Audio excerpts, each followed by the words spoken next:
প্রবাসী ভাইদের কত কষ্ট এই ভিডিও না দেখলে আপনারা বুঝতে পারবেন না। যারা একমাত্র অবৈধ লোক আছো, যারা সফর জেলে আছে, তারাই বলতে পারবে সৌদির প্রবাসী ভাইদের কত কষ্ট।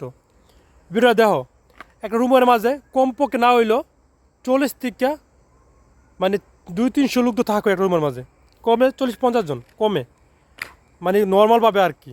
আর যখন বেশি লোক ধরে তখন 200-300 লোক থাকে একটা রুমের মাঝে। একটা রুমের মধ্যে একটা টয়লেট, একটা রুম, বাস। শীতের সময় একটু সুবিধা ভালো, মানে একটু শীতের কম লাগে, কিন্তু গরমের সময় হইলে মানে চিল্লা পাল্লা করে মরে জায়গা অত গরমের মাঝে। ঠিক আছে, আশা করি আমার কথাগুলো আপনারা বুঝতে পারছেন।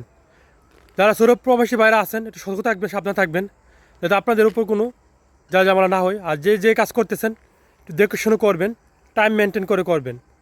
আর যাওয়া তাইলে যাদের যখন জ্বরবে তখন কিছু করার নাই, দেশে পাঠা দিব। আকামা কফিল এর কোনো ভ্যালু নাই, কোনো মূল্য নাই।